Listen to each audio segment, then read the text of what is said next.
everybody. Welcome to another edition of the Leadership Blend Live podcast with your host, Ricardo Rice, and my co-host, Simone Cherie. All right, so we are back in studio, and the world continues to evolve and turn and go. And surprisingly, this week, I'm not depressed. Oh, I don't awesome. think anything happened that would plunge me into depression this week. I was gonna say new prescription recommendation. That's what we're doing. Take it. That's what we're doing. Well, my lithium is wearing off, so I'm not as high as I've been. But Gotcha. you know, there's always that. But let's what we got. What's going on? We should definitely talk about a lot of the global news, but there's also some Georgia news I think people need to hear about. So the current legislative session, of course, is essentially over. There's a lot of bills that passed, a lot of bills that didn't pass. I don't know if people have been paying attention, but Georgia is still a very important state. So I think we should talk about the session, talk about voting rights, gender rights, civil rights, some of the bills that, we track and pay close attention to here, I think are really big to cover. And there's some entertainment news too. So hopefully not all too tough. All right. Well, all right. Well, and you also, this is maybe about a week ago, I think, during this little break, beloved figure and author and pastor, of course, Marvin Sapp also made headlines. So we can also talk about that.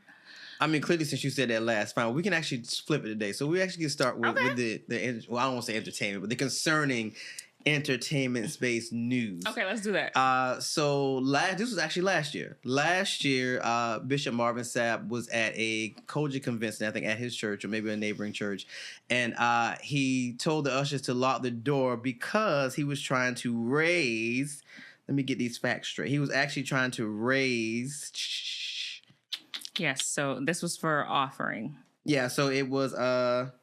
He said, "There's thousands of you. I said, close them doors." He says, "Ushers, close the doors, close the doors, close the doors. We're all going to leave together." And then he instructed 1,000 people in the congregation and another 1,000 people watching online to give $20. $20. Now, I want to make sure $20. Okay. Aiming to raise a total of $40,000. This happened in July of 2024. And he was speaking at the 109th Pentecostal Assemblies of the World Convention in Baltimore. The fact that it's resurfaced this year, like it's new news, this is what I be talking about. Like people will cut out something and cut out one specific part and air that part. You never see what happens before. You never see what happens behind. They're at a point now where you don't even see a date. So this resurfaces online this year and people go ham. And Bishop Sapp is like, We did that last year. Why though? Why did this resurface all of a sudden? Because it was trending last week, and heavy. And I was very confused. I'm going to say this as somebody that has been Baptist and is now apostolic. I feel like outsiders looking in, particularly in apostolic and Kojic spaces, are always These looking for an excuse. These are all under the realm of Christianity for our non-believer listeners. So let's be very clear about the distinction, because there is distinctions that I probably should make. When we talk about apostolic, that means we're like really to the Bible principles. So we still believe that the things that the disciples have done can still be done. Maybe not part in the Red Sea and things like that Jesus did, but the healing, the miracles, we believe all that stuff can still be done. A lot of apostolic ministries still hold fast to a lot of the older traditions. Women have their heads covering as a sign of respect to their husband or God. Women not wearing only wearing dresses because they adhere to the scripture that says women not wearing things that pertain to a man, which is up to interpretation. Okay. Not wearing makeup. I'm not in that specific group, but I was under a leader that believed a lot of that, but she evolved to realize that some of these things are necessary, like women not wearing makeup. Well, sweetie, sometimes people need makeup. And if it's enhancing your beauty and you're not like vainly wearing it and it's overkill, some people need makeup. It's God made it. And then she was saying that the streets are paved with gold, so why can't I wear jewelry? In any event. And then you have the Kojic people, Church of God in Christ, who are very interesting individuals, and they hold fast to almost the same set of principles with some slight deviations. In any event, they're very... we can do what the disciples do in theory type mindset, that nothing's off limits in the spiritual realm per se, that we can God still endows us to heal people, to perform miracles, things of that magnitude. So where does Marvin Sapp live in this Marvin Sapp is probably what we would consider a word preacher, meaning he's, Okay. a lot of apostolic and Holy preachers, they like to tune up and Jesus said, and they get into that and the prophesying and all that stuff. We call more word preachers that stand flat foot and divide the word of God. And they may turn up or whatnot, but they're very endowed in the word. So Okay. they're gonna give you the word, and it's gonna be revelation, all that good stuff. And that's probably what they're giving you. They really don't venture into the fivefold, which is the prophesying and things of that magnitude. So Marvin Sapp kind of falls in there because it's actually funny. He actually fellowships with my church, so I've seen him a couple of times. So it was actually funny when this headline came up because I was like, Bishop Marvin Sapp did this? And I was like, he couldn't have been serious. So for me, as a churchgoer, I'm like, I've seen money raised a lot of different ways, especially in apostolic churches, and people make fun of it. It's like, oh, well, this is the $100 line, this is the $30 line, and it's really attached to a faith mindset and sowing seeds for what you really want to receive. But Bishop Sapp is more of a word preacher. So when I heard this, it was like, but they're not prone to do those kinds of things. So I was like, this has got to be. It made so me you're want to looking at it research more in the lens of it's not necessarily shocking. It was just surprising that it was him. Well, I've never heard anybody se. say close the doors. Okay. But I also didn't envision Joe Clark running around like, they're coming, get the locks off the doors, get the locks off the door. I didn't envision that. So it was just like, when I read the headline, I was like, so unless Bishop Sapp was like Joe Clark and they're running around putting chains on the door so that people can't get out, what are we really talking about? Well, what are we really talking about? Well, I mean, he said it. So he said it several times. He also said, I mean it. He also said, no one leave. And then he also called out specifically anybody who would venture to leave and what that may mean about them. So to be fair, not to be fair, but just to be clear, this was not a typical Sunday service. This was, I think, a conference. Yeah, so this it was a Pentecostal conference. I do think that's a bit different than a Sunday service where you might expect anyone from off the street, anyone from maybe somebody who's never stepped into a church before to be there. This is a place where you would presume people who are very well steeped in the church. But the vocabulary that you have, which I think warrants its own dictionary, frankly, because you said a whole bunch of terms. You definitely try. I mean, though, if you know, you know. If you know, you know. But if you don't. If you don't, it's a whole nother world. Very much stuff, so. A whole nother world. Well, I mean, I guess for me, it's like, well, when you think about real world, and I think that people forget that churches are still a business. They're nonprofits. I don't think they forget. I think that they firmly believe that is why the church is corrupt. I think a lot of people believe that for that exact reason. Well, I mean, I don't know. When we use the word corrupt, it's a very strong word. Now, when we start getting into preachers who are driving Benzes and living in $1 million mansions, I'm not even going to say that because I don't feel like it's fair to side eye them, because I always bring people to the examples of like Dollar and Jakes. A lot of that money, me personally, I don't even think a lot of that money from those, once you get to that level, I don't feel like that money comes from your congregation. I feel like that money comes from your LLC. When Bishop Jake sells his books, when he goes on his own personal tours. But I don't think people can distinguish that. So they just lump it all in one part, like, oh my God, he's spending the church's money. No, he has his nonprofit, which I think is Potter's House. And then he probably has Jake's LLC, which houses all his books, his personal tours, things of that magnitude. So I don't even think a lot of that money comes from the nonprofit side. I'm sure they pay him a salary, which they should, because it is a job. But I think that the bulk of that money comes from his name, which he's probably LLC. So I don't think... No, that's fair. I think there are certainly lower levels of names within the gospel or the pastoral community that have been considered widely corrupt for lots of different ventures, and where we start talking about Cadillacs and large signet rings and things like that. I think that comes way down. You don't have to be a Jakes to have that accusation put upon you whatsoever. Well, I also think it's just not fair that we haven't allowed the church world to evolve. Businesses evolve, other spaces evolve. Okay, well, yeah, at one point, you were probably preaching and in the old days, especially Baptists, I grew up Baptist. In the old days, Baptist preachers had jobs. So it was kind of like coming Sunday when we gave them their offering, it was kind of like, okay, well, that's cute. That's I'm not really depending on this. But as ministry has grown and preachers have gone from preaching to 20 to 30 people to thousands of people and people online, why are they not allowed to evolve to be in a space where they can live better? They have families too. Why can't they evolve? Yeah, I think that's a conversation that I would love to have on like a whole nother path, because I think that there is a question about why it's seems to be every shepherd's calling to have this multinational, multicultural, 1 million+ person flock. Surely everyone isn't called to such a size of a flock. There are small cities, there are small towns.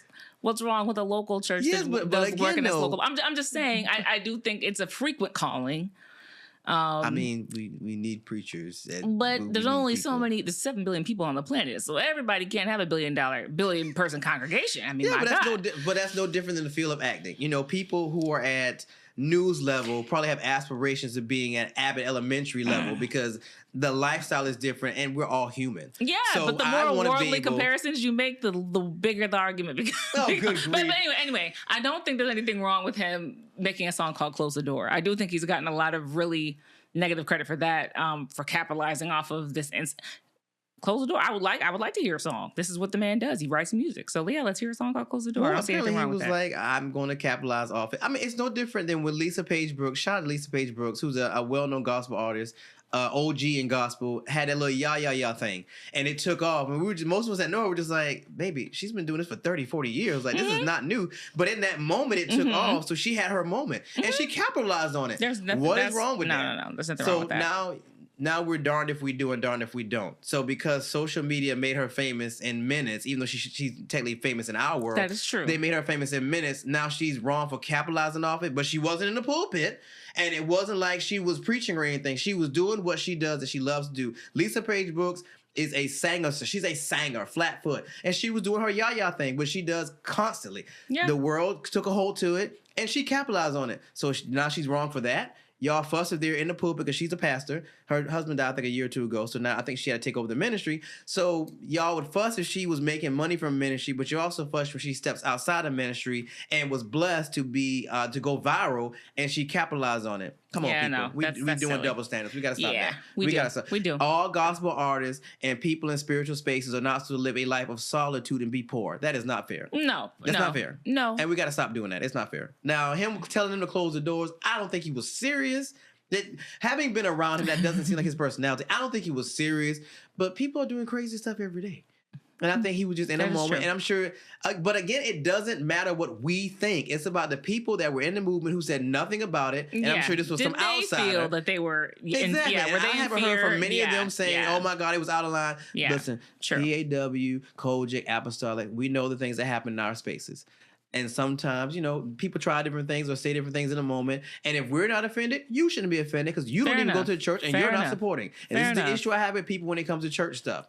You get these snippets and you ready to run with them. See, and the first thing people want to say is, "That's why I don't go to church." You know, see, Look. it's always no. You're looking for an excuse. You're always you looking need for a an reason. excuse. That's very true. Which at That's the end of very the day, true. you're grown. You don't need an excuse. If you don't want to That go to is church, true. don't go. That is true. But waiting for something to happen and be the first one under the comments going, "Oh, this is why I don't go to church." CCC, and then 50 more of your diabolical friends get on. And 50 more of your diabolical friends get on, and it's this whole thing when none of y'all go to church and don't support any No, local it's true. ministry. It's true. Be quiet. It's this true. has nothing to do with you. It's true. If the There's people things that that you were don't there- understand, and it's not for you to understand. This was a year later. If the people that were there were literally so outraged, they would Yeah. have said something. It don't take Yeah. but a second to go viral. It's true. And yet it took a year. And it wasn't even remotely anybody in that congregation from a year ago. It was you people who are always sitting around twiddling your thumbs waiting for the next church thing to happen so you can look for an excuse that you don't even need because you're grown. It's true. But I digress. But That you was know, well said. listen, for Bishop Sapp, you know, he's not really in the limelight that often. But he seems to be He's handling not. it well. And I think the article was like, he was kind of like, this was a year ago. Like, and it wasn't even a thing. The question is, did he raise the $40,000? That's what don't I'm have that curious about. question. I don't have that question. I have that question. Did he raise the $40,000? But I completely hear that point, and I do believe spaces are for people who are in those spaces, right? And every space is not a space where everybody needs to be, for the same reason that there are things that we understand that other people don't understand, and it's not for them to understand or to feel victimized on somebody else's behalf. Dude, I'm like, y'all doing too. In the words of my kids, y'all doing too much. Mm-hmm. This has nothing to do with y'all. And it's not, I guess my worry was before I read the article was like, how much was he asking for? Because if he was doing that dollar stuff, he was like, All right, okay, let's stop. nobody's leaving unless you give Let's stop. $300. Then I was gonna be like, oh, Sam, Oh boy. $20? Oh. I digress. Oh. I Okay. digress. My rant is over. You know how I feel about my Okay. church spaces. Yeah. I digress. It brings up so much. Okay, so we can stay on this track really quickly if you want to keep talking about. So if we want to get to entertainment in particular, because I saw a great movie over the last couple of days. If you do or do not have Amazon, I won't tell anybody to get Amazon Prime. You do not need to. If you so happen to have it, It's not the new Netflix, honestly. I've kind of tuned out Netflix. and spent more G20. time. Is it good? G20 is good. There's one. It is action, so that's what you should know. It's action. It's for people who like action, but it was well done. It was realistic action. It wasn't like crazy escapes that could never happen, crazy things that could never happen. I feel like it was very realistic. That's why I liked it. Well, you have to tell me who's in it. So, I mean, Viola Davis is who's truly in it. So I think that's what counts. I mean, I think that's what really, really, really counts. But in particular, like she's the leading lady. She does a great job as the leading lady. And it's a little bit about, touches on some politics here and there, but more than anything, one of the best fight scenes I've ever seen was in that movie. So I highly, one of the best fight scenes I've ever seen. Yeah. So, and Anthony Anderson, of course. So, oh God, what is he doing? He was good. He was the supportive spouse character. Yeah, it's just fun. He's been in that role a million times as a supportive spouse. Yeah, but not in an action. Well, I'll take that back. He's done Transformers and stuff like that. Well, I mean, honestly, her being in this role, kicking a lot of butt in the movie, but I'm not going to spoil it anymore. Other than that, well, I mean, if we're honest, and this is why I truly love Viola Davis as an aspiring actress to myself. It's the evolution of her. Mm-hmm. Like, this is not surprising because her last movie was Woman King. So we watched her work out and really go in Woman King. So this is not outside of her wheelhouse at this point. Like, she is that chick. Her and Angela Bassett. I'm just like, these supernovas. Show me what they cannot do. In their world, they just knocking it and killing it. I mean, it's just amazing to watch. I was actually blown away when I saw the commercial. I was like, is that Viola Davis? Mm-hmm. Strapped with grenades and climbing through ventilation systems and stuff. What is really happening? It was good. When you get to that space in your career, it's something about getting older. And I keep saying it's being 45. It's something about getting older that you're just like, being wait, how? You told me what? Being what age? And I can't 45. You trying to shine on me? Actually, I'll be 46 on Halloween. No. But it's something as you get older. It's just I love to see films, period, where everyone is not under 25. That's kind of annoying to me, to be quite honest. Honestly, they're not lasting too long. Like these younger actors. That's true. They're finding these, which I actually want to. Like they're finding single big budget roles and then that's it. It's like, it seems to be all they get is that one or they role. get trapped in that, I don't want to say black space, but I will. That black cinema space, which is, I love it for us, but at the same token, it's like when I watch Tubi or go look on Tubi, I see 25 of the same movie with different casts if in black cinema. It's like, these all have the same premise. And you watch them and you're just like, did I just watch this a few minutes ago with a different cast?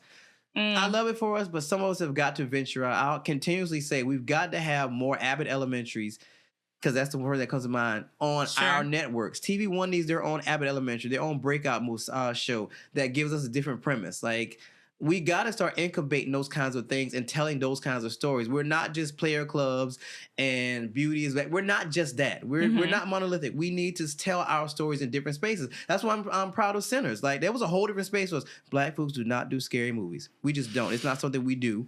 Oh, but we are now. We are in there. And this one was I love it. A ode to real, authentic, scary movies. Like, it was amazing to watch. Like, it was just amazing to watch. We need to tell different stories. I do believe, like, maybe like, so a decade plus ago, right, when you thought about black and horror, you thought about Candyman, and maybe that was it. I mean, truly, that was it. So I love it. Okay.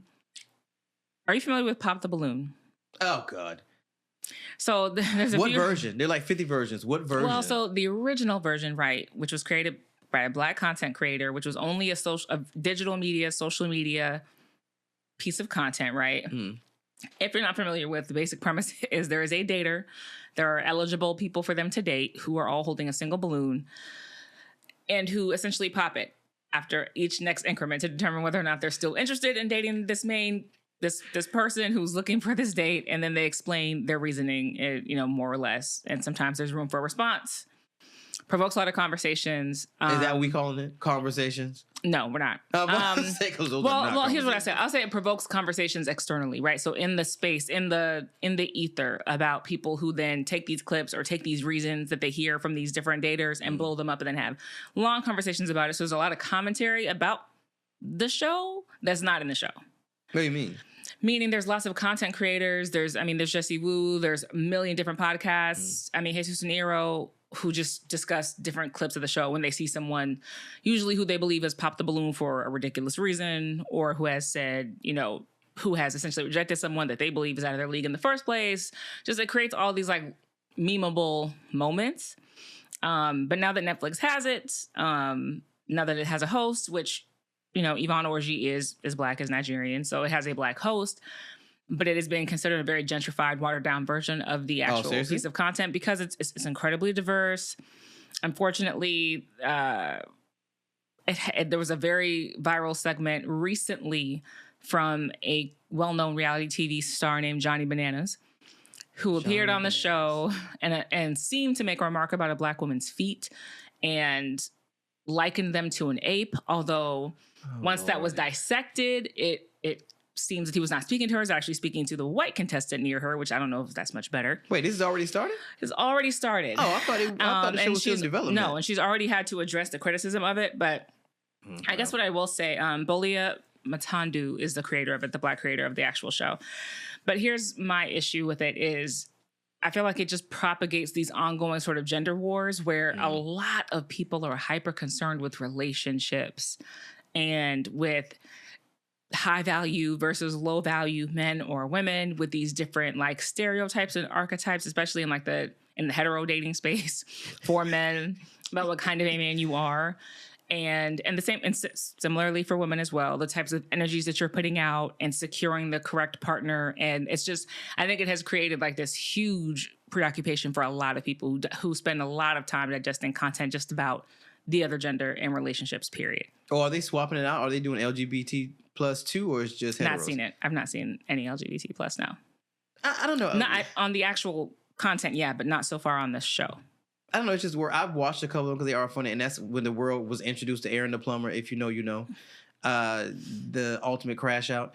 I just worry when we start doing a lot of reality spaces, especially in our community, because it starts to, especially with this viral world we live in, it makes people popular and makes people role models that have no business doing those things. And I know the argument is, well, they don't want to be role models. They're just coming on the show to do something. I understand that. And I know you're going to continue to do what you did that made you famous, but it just creates unhealthy spaces, especially for us. And I've watched that show a couple times. Sometimes it is funny. Sometimes it's very offensive. Yeah. The things that are said and the way we address, like you said, one another. It's very concerning that, you know, you're making comments about stretch marks on a young lady who's had 3 or 4 kids. Like, some things you just keep to yourself. You don't need to say everything. Or but some everybody's things are just so stupid, right? Like, or maybe like their hair is colored red, and so it's just, oh, I know what that means. I'm not dealing with that. What are you talking about? Or you have kids, and I'm not. You know, you have 5 kids, and it's just like, well, you're probably a deadbeat dad because you have 5 kids. That's a strong assumption. Incredible. Things like this, I just a lot. It's all very strong, and I also think that the diversification of it is not helping. Like, again, there are still, I think, unfortunately, very long drawn out, almost like gender wars happening of these anti-man spaces and anti-woman spaces and incel spaces that I think are being really propelled by this. Because think about like the things that Netflix has made the most money on over the last couple of years, and it's been Love is Blind, Too Hot to Handle, Temptation Island, Perfect Match, all this like, oh my God, it's just like how much dating content is needed. I mean, and you have to think about how lonely people are to be watching these kind of shows or just into relationships. But yeah. Byron says something, and you met Byron, the love guru that we've had. He was on the live version. He was talking about that. And he was like, you know, how can we expect people to have healthy relationships when it's the stuff you're putting in your space in your system? So if I'm sitting here watching these kind of shows and that's all I'm watching, that's all I'm feeding myself. So now I'm a crash out because that's all I've been feeding myself, and I'm not watching anything healthy, which honestly, I don't know if there's very many healthy shows. I don't think there are. It's all very surface level. It's all very it's not even, and sometimes people aren't even genuinely interested in a relationship. They're on the show to have a viral moment. Yeah, they want to have a viral moment. Yeah. Or sometimes they've been solicited so they can, give the show a viral moment. We have to keep these things in mind when when we stay in these spaces. It's like, so this is all you're going to feed yourself about relationships and how the opposite sex views you is this pinhead over here who's really just on the show just for a moment. He's not actually interested in anybody on this, and he's gonna say whatever he needs to say to have some spinoff, because they'll do those too, or to be in the limelight for his. Actually, now I think we used to be 15 minutes of fame. No, now he's in the limelight for probably about his 5 minutes of fame, which he's gonna stretch to the max. Of course. I just sidebar. That's true. So Nene Leakes has created her own talk show, which is on YouTube, and I love her, but not everybody's called to be a talk show host. So what's your impression of it? Did you watch an episode? I watched a couple of seconds of it. You watched a couple. You couldn't get through it. It was cringeworthy. I was cringeworthy. Nene's not the person to sit down with somebody and have an enlightening or engaging conversation. She's the person that needs to be on the sidelines. So talk a little bit about what you saw, because I have not seen this. Well, the set is cute. kudos. The set is Okay. cute. Made me think about mine. The set is cute, but I mean, of course, it's going to be glitter and all that jazz. Her first guest was actually Latasha Scott from Escape. And, you know, Okay. she's having issues with Escape because she's kind of been booted out and, you know, a lot of other stuff has transpired. So that was her first guest. Okay. That's a lot of pressure because there is a lot going on between her and Escape. So you really have to be ready when she hits the stage to really engage in a conversation, to really paint the picture, which in essence is what a talk show host is supposed to do. Especially when you have very controversial guests with a lot of stuff going on. Your job is to kind of sit down with them and paint the picture so that people have a deeper understanding, or depending on what your goal is, a deeper understanding of the situation, or have them tell their side. But you need to be very clear out the gate of which one you're trying to do. And with watching hers, she couldn't even remember whether Latasha was with Escape or SWV. I get it because they do travel together, but that's part of your job. And then it was just conversation that wasn't really engaging. So Tasha's kind of left to kind of guide the conversation, which is not her job. That's not your job. Your job is to show up. And you can see when that's happening. Yeah, and then Nene's just kind of there. Well, sweetie, you're not used to interviewing. You're used to being interviewed. It's a whole different ballgame when you're on the other side. Trust me, I know. It's a whole different ballgame when you're on the other side. But we've created a space where, I'm just going to do this. And you can, because you can always take it to YouTube. You can always take it to TikTok. Some people need to leave well enough alone. Like, I feel like Nene at this point has stretched her...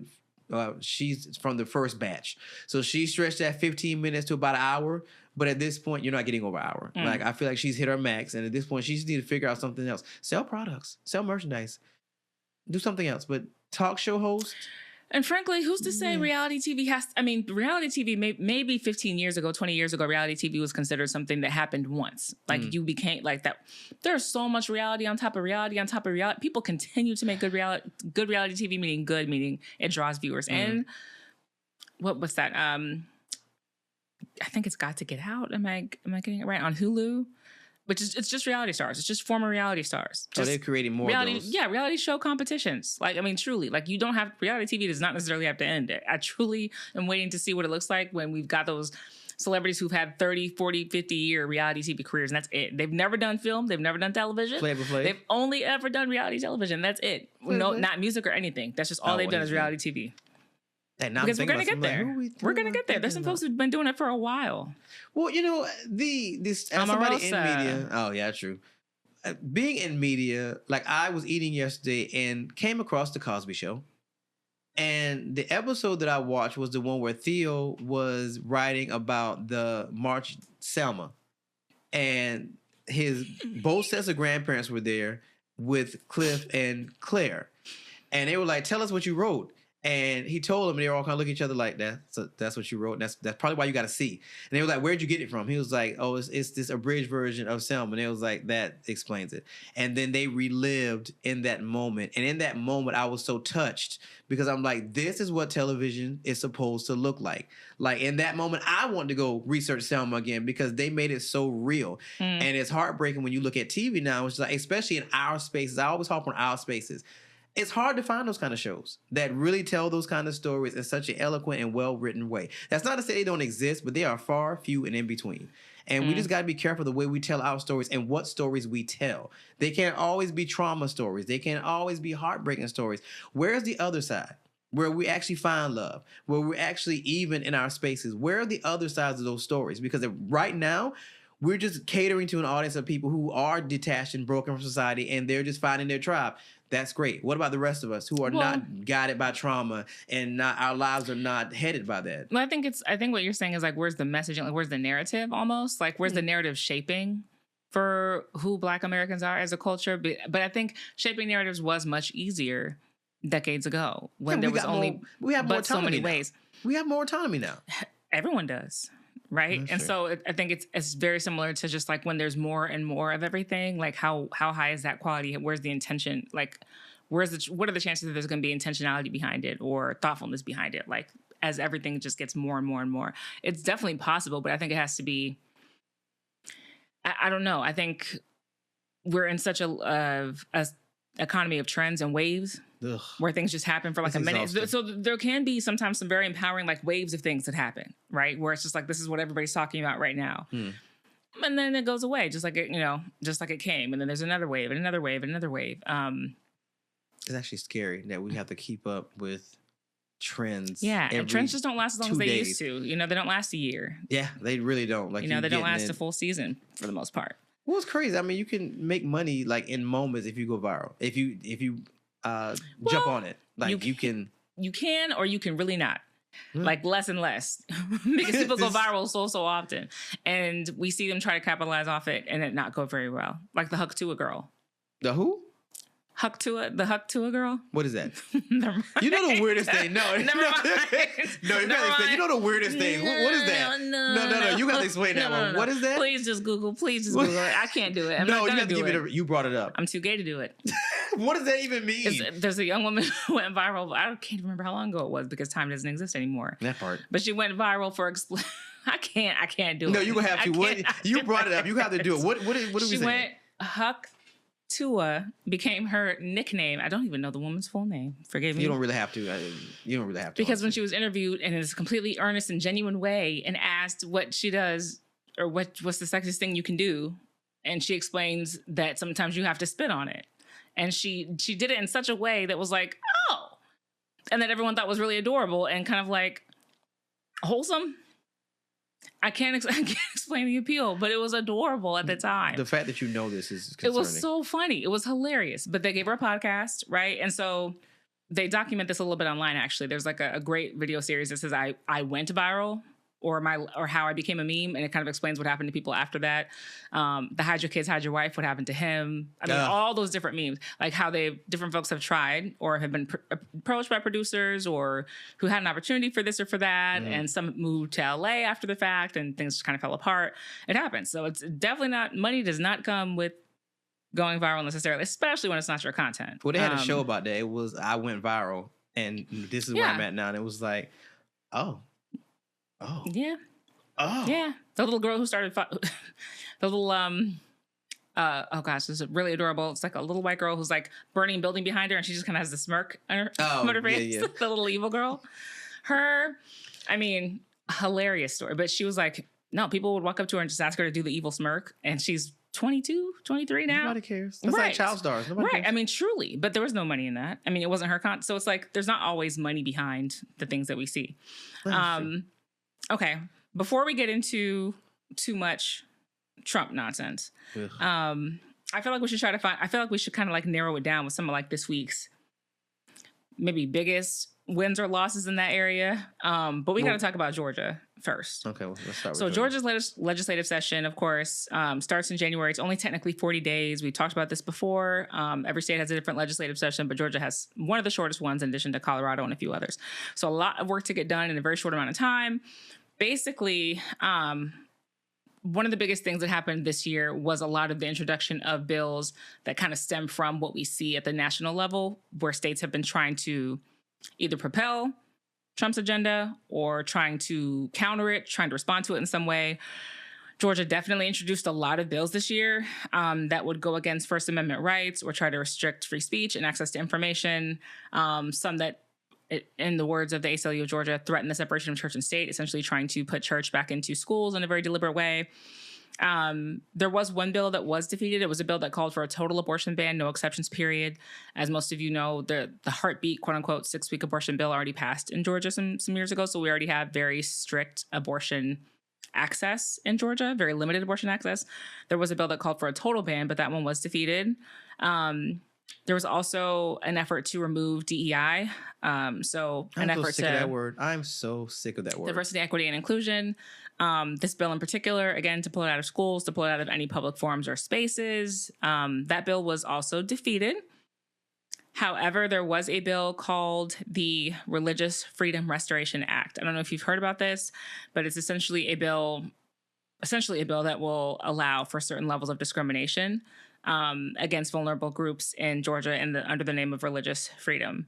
So that is one of several bills, I think, that were introduced that directly affect either civil rights, human rights, women's rights, trans rights, rights of people of color, and one that actually did make it across the line. So that one is supposed to go into effect July 1st. We'll have to see what happens. Fortunately, the bills that were introduced that would try to restrict voting access were also defeated, so those will not go forward. But this one bill is essentially called like a license to discriminate, and that one did pass. What does it say? So, I'm sorry. And Kemp has until May 14th to sign it. So it technically has not been signed. But if you're not familiar with it, if you've heard it called a different term, like the License to Discriminate Act, that's technically a term that has to do with the coverage of the bill and not necessarily what's in the bill. So it essentially allows religious freedom, means that an institution cannot be told that they cannot essentially refuse service or not refuse service. There's a federal bill that most people have heard about when it comes to this. Georgia's is essentially similar to this federal bill. That bill has not been passed, but the bill in Georgia has. So if you look up Religious Freedom Restoration Act, you're going to have to look it up under Georgia because it'll get confused with the federal bill. But this bill essentially, it allows for any independent entity who's exercising its religious freedom to do so without having to worry about raising concerns for racism, without having to worry about LGBTQ rights, and basically gives that entity that permission. So you can deny service, whether you're a shop, whether you call yourself a business or not. You can deny those specific services in the state of Georgia. So it's going to walk us back to slavery. That's pretty much, it's going to walk us back to segregation. Because now if I don't want to do it, I can do it based off religion, which is funny because the first thing that came to my mind was that case about the cake and the gay couple. And the lady didn't want to make the cake because she said her religion didn't condone homosexuality, but she couldn't get away with it. So now she would be able to get away with something like that. The cake baking case in the state of Georgia, yeah. Well, I think, again, if it's signed. What's the likelihood he won't? I don't know. I expect him to sign it. I do. I have to be honest. I've had a whole different, I don't want to say a 360, maybe a 120 with Kemp. He has shown some backbone and he has shown some small levels of morality. Also know that primarily it's because when it comes to teaching, because that's my space, his wife is a teacher or was a teacher. So he has a very soft spot for us. So he's won a lot of points to me for that. But he has shown a lot of signs of morality, even though he's a Republican governor. So, I will have faith in him that he will do the right thing. And I think his wife might have a hand in that. She seems pretty stable too. So maybe he'll do the right thing on this. And I'm going to give hope. I'm going to give him a chance. Yeah. I think some of the conversation about this was very dark-sided because they used examples that were ridiculous. So one example for the people who are proposing the bill, including Ed Setzler, was of this Muslim woman in Georgia who wanted to get her driver's license picture taken wearing her veil and in a private room by a woman photographer so as not to be seen by anyone. And they said, well, that's religious freedom. And now her rights will be protected to do that. So she can demand that anywhere. Ooh, that was a good one. I think it's a very specific, example. And that's the example that he used. But of course, opponents use the exact opposite, use examples that we know are probably much more common, which is that people are going to be denied service when they need service if they're LGBTQ, or if it's a service that's specific to their culture, maybe a Juneteenth cake that you want baked for your family reunion. Who knows? Well, I think that's the part we have to remember. It's like, things sound nice when you play them and you can't see yourself in it. It's not until somebody comes up to you that knows it better and say, yeah, I see what you're saying, but this is a slippery slope we're going to be on. And then it's like, wait, I didn't think about that. We know, and they do too. So they give you examples that are going to feed your bias or won't feed your bias. So you're like, oh, well, that makes sense. And then someone on the other side goes, hold it. What about this? And it's like, that's more likely to happen to me. Then it makes sense. The problem is we don't have time for those epiphanies. Like, we have to recognize these things when they're presented, because if you don't, they'll pass. And by the time you have your epiphany, it's over. Now it's law. And now they can get you on it. Which to actually segue really quickly to this whole Texas thing. So in Texas, because education is under a complete attack, and being a teacher, I know where this starts at. So in Texas, they just approved a bill that would make it easier for schools to suspend their homeless and youngest students. The proposal included a handful of revisions that seem to respond to calls to incorporate more guidelines so schools don't unintentionally sweep up a wide range of students. This is a very slippery slope because there is a war now. Not that it's never have been, but I guess since I'm in it and know what it looks like more now, is very concerning. There is a war with black boys in schools. As a teacher, as a black male teacher, are some of my highest behaviors my boys? Yes. I cannot lie and say it's not. It is. But at the same token, not having some kind of protections around them and making it easier to put kids out is going to target our kids. Because even when you look at the data in Georgia, starting with, and it's not even in high school anymore, it's gotten all the way down to elementary and kindergarten. Like, even though black boys don't make up a lot, they're the most that get put out. And once they get put out, it's almost the same thing as the school to prison pipeline thing. It's the same ideology, just take it down now. So now it's going from your kid is no longer in pre-K and kindergarten because they got suspended. Now they're going to alternative schools, like out the gate. So they're never even returning to the system. And passing laws like this make it easier to do that, to like send them to an alternate school. Or now your parent has to leave work because you can't go back to school. You're on a half day, because we do that too. So now you're on a half day. You get out of school at 12. Your parent has to be there at 12 to pick you up, and now they have to figure out what they're doing with you for the rest of the day. Magnify that with a law like this that says we're lessening the loopholes for you to be able to put kids out quickly. We're lessening that. So now, let's say your child, a black boy, I don't know, something that's kind of common. I don't know. What's common for a child to do in kindergarten? Now, I don't know. I know. I'm trying to think what's common for a kid to do in kindergarten, because there are extreme behaviors, and then they're just, okay, well, that's a boy being a boy. A fight outside at recess. Okay. And nobody gets hurt. Nobody. It's just a scuffle, or like you like to say, a kerfluffle between two boys. Okay, well, now it's like, okay, well, you were fighting, zero tolerance, you can get put out. Versus, no, even though this is a tier 2 thing, you still have to get to tier 3. And then there still have to be some kind of intervention before we put you out. So let me ask you this too, because I'm pretty sure what I could imagine the other side is saying, and why this bill was introduced, is because they're claiming, lots of states have been claiming, there's a rise in violence in classrooms, and then teachers can't take it. Teacher turnover is higher than ever. No one can stay in this profession. It's unmanageable. It's impossible. Like, I think that's what they would. So is that true? I respect since the pandemic, that side, especially because I find myself a lot going, okay, I'm putting up with the same behaviors from the same kids. So I wouldn't. My worry is we're going to throw out the baby with the bathwater. That's my worry. Now, it's different when you have repeat offenders and they're exhibiting the same repeat offenders. I know. It was only kidding in my head. It's kidding in my head. Okay. When you have kids that exhibit the same behavior patterns, I'll say that. And it's continual to a place where a teacher can't teach, because I've had that, where I have the same not repeat offenders. I had the same kids exhibiting the same poor behavior and poor choices that lead me to a space where I can no longer teach and have to remove them from the space. But that's not always an everyday thing, even though that behavior is consistent, but it's not an everyday thing. And you have to know the difference when it's an everyday behavior versus a one-off behavior.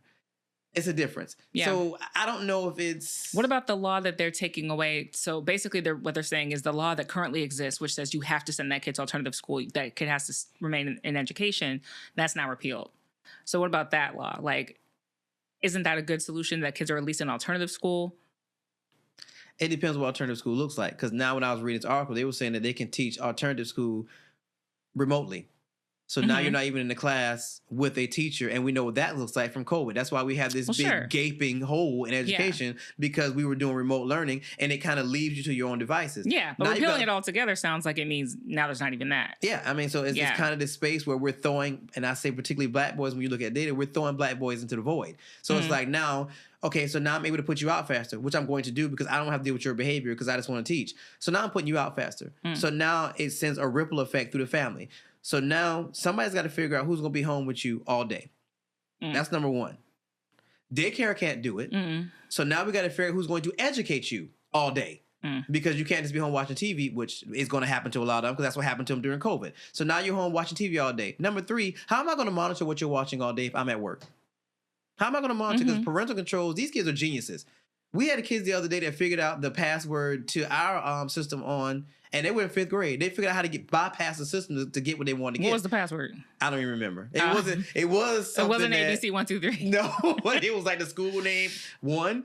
Something simple. Well, listen, nobody expected them to figure it out. Right. Nobody expected them to figure it out. Fine. But the fact that they probably did that in their leisure time is concerning. It's concerning. But again, it sends this ripple effect, and it's like it's more like, what about that child's future as well, right? So, like, because the mandate of, or quote unquote, no child left behind, the idea that a kid has to be in school, that there's a problem, and a parent is about to be in trouble somewhere if there's a kid who's not in school, I think was an important fail-safe. As someone who was expelled from school at a critical age, not a kindergarten, but I was expelled in high school and had to go to an alternative school, that was an important, like, what do you call it? I guess fail-safe, safety net. That after reformed behavior, I was allowed to go back to high school and you know. continue on doing what you have to do. Exactly. But And I then just- did quite well. I just feel like and it's not the powers that be always have another plan. Mhm. And the other side is never really prepared for that plan. That sounds great in theory. Yeah, because the teachers I'm a teacher. Because the teacher need this to be able to put kids out. Yeah, but who are we putting out? Who exactly is going to be putting out, especially if you look at data? So who are we actually putting out? We're putting out black boys. When you look at that, especially in Georgia, we're putting out black boys, which is actually crazy to me that we're having to suspend kindergartners and pre-K kids. Yeah. So I guess me sitting around reading this, my question was, how do we deal with this? Because this has actually become a trending topic is with black boys in education. It's like, at one time it was, I don't want to say one-offs, but it wasn't as popular to really throw black boys into sports and kind of leave them there in the hopes that they will get a future in sports. It used to be kind of a one-off type thing. It wasn't consistent. It's becoming more and more consistent. I see it in my space. It's like, okay, you're flunking miserably, but yet you're probably excelling in sports, but you can't read. And you're in 7th grade. Or you read, that's not even getting to grade levels. A lot of these kids are in 5th grade and read at a 2nd grade level, but you play sports all day. And I can't even get your parents to here for a conference so we can come up with a game plan to level out your playing field. I don't, it's a concern. And again, it's these slippery slopes. What's good for the goose is not always good for the gander. Yes, it sounds great to say that. Yeah, let's get them out quicker and stop fighting with them. But who are we going to be putting out? It's going to be us. And when I say us, I mean me, boys. Yeah. It's going to be us. Yeah. And we already have a struggle with trying to, get this prisoner pipeline thing under control, which we haven't been able to do yet. It's true. So now It's we just very letting it trickle on down. We got to be careful, people. We do. Got to be we careful. do. And I think more conversations about, well, what does consequence look like? And what does, quote unquote, I'm going to say consequence. I'm going to say punishment. Consequence look like?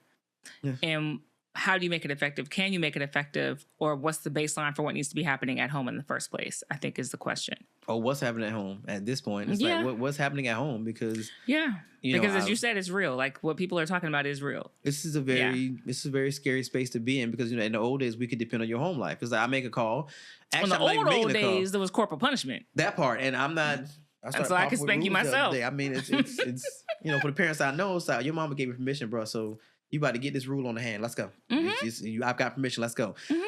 What's happening at home now? Or I have kids in my class currently that have adult problems, and they're acting out. But I know what's going on at home, and it's just like I'm caught in a space where it's like I need you to do better because I know you can, but I also know what you're dealing with at home, and I know you can't make the distinction when you come to my class because it's just in you, and now you have an audience with the other kids, but I can't let you do that because you're going to pull the class, and now nobody's learning anything. So it puts us in this weird space where you're just like, especially for a male teacher. Yeah. So for me, it's just like, well, in my head, it's like you got to be able to handle this because if you put him out, that's probably going to be it. So it puts us in this weird, hard space, especially for male teachers, to have more empathy for male students. Not that we ignore the female kids, but honestly, my female girls, they're pretty. I mean, that's not their attitudes are atrocious sometimes, but I mean, absolutely atrocious. But outside of that, when it comes to sit down and do your work, it's not a lot of redirection. With the boys, it's resistance, especially if that boy is not used to having a male figure in the home or around him. He doesn't know how to respond to because at home he's the man of the house because that's what he's been told. So when he comes to school and there's another alpha male in that space, they don't know how to handle it. So now we're fighting. For who's in control. We're actually fighting because you're going to lose. But you think we're fighting for who's in control of the class, but it's not you. So it puts us in this very weird space. So I don't know. What is this paraplanner doing while all this is happening? The who? A paraplanner. Who's a paraplanner? The paraplanner. The number 2. Isn't every teacher meant to have a number 2 in a class? Ma'am, stop it. You can't be serious. You can't be serious. I am. You can't be serious. No. A co-teacher, you mean? A co-teacher. No. A number. No. No. The ratio of most of these classes are one teacher to 27. You may get an interventionist, but that interventionist is coming in to work specifically with certain kids, which shout out to them because it makes a world of difference, but there's no co-teacher. It's you. And the only spaces you're getting is when they're in enrichment probably, which is about an hour. Sometimes teacher planning. It's there's no number 2. You are number 2. I see. You're number 2. I see. And 3 and 4.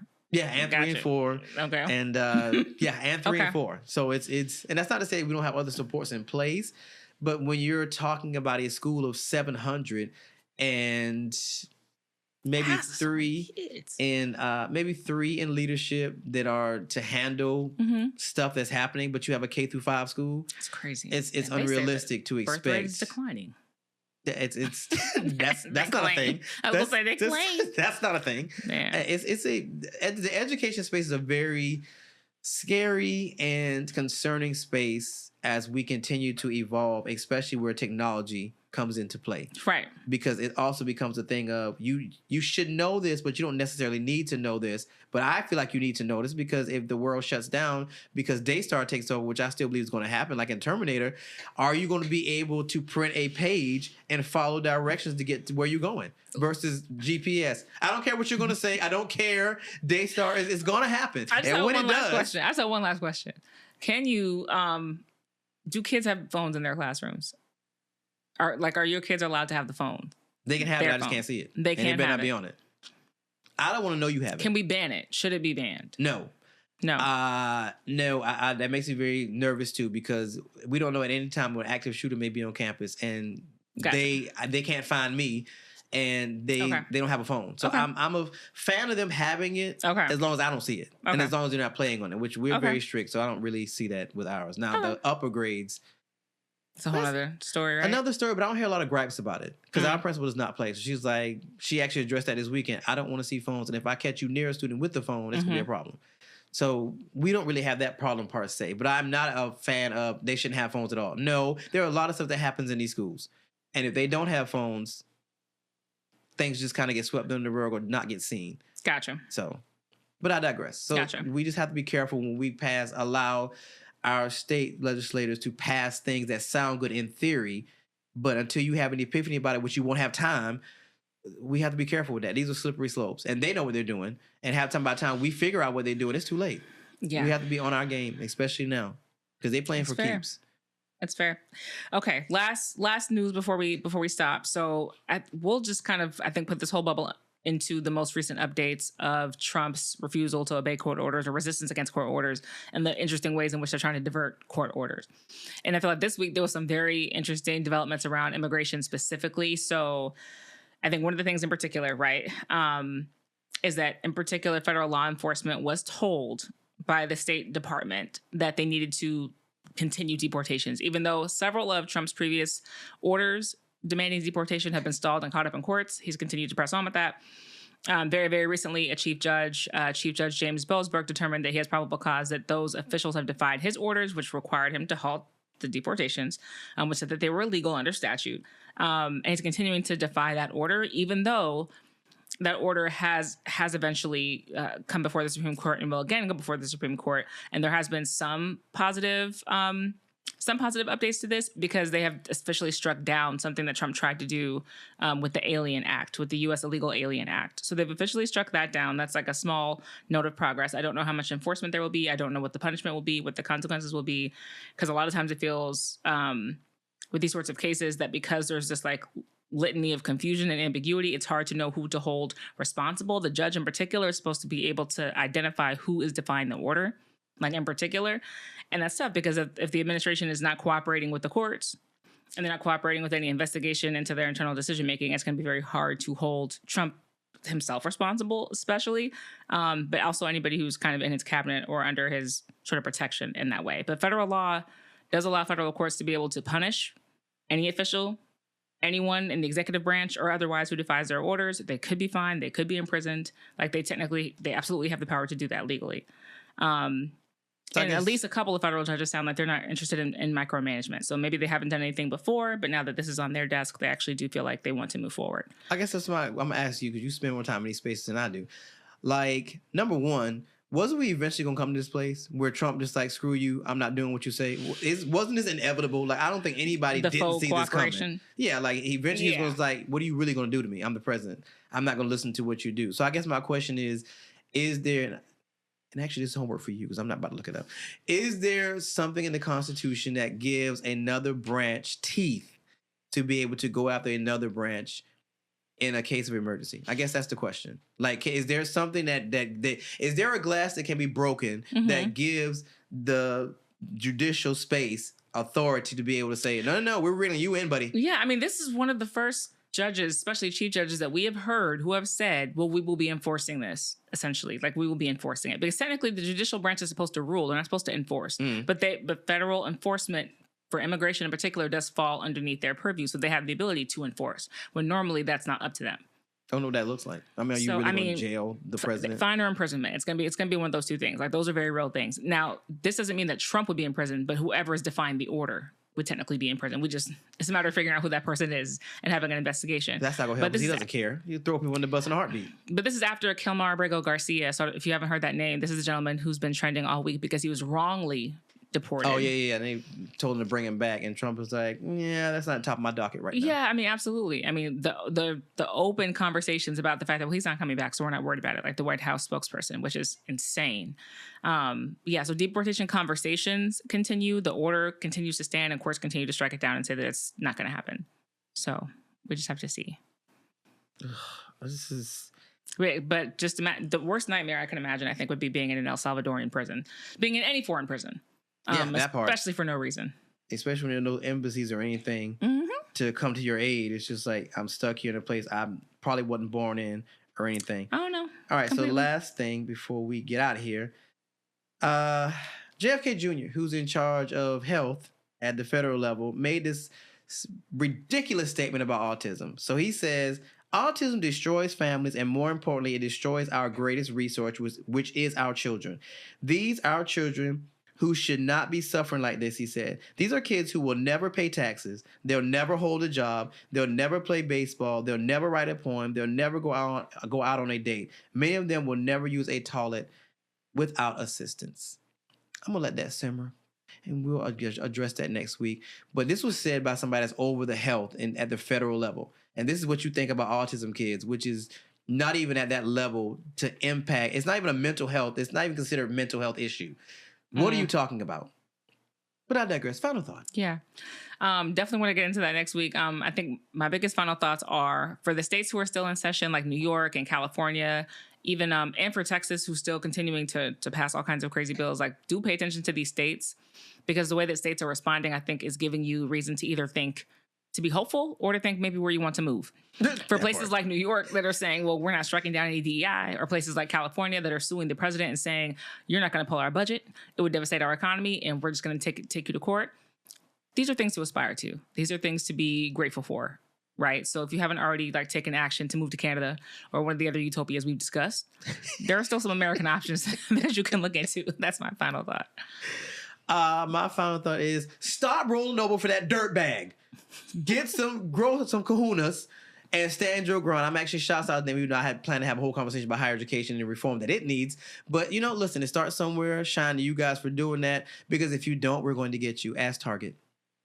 We're going to get you if you don't. We're not playing. We spend money, a lot of it. And we know that. We're a little wiser now. But I digress.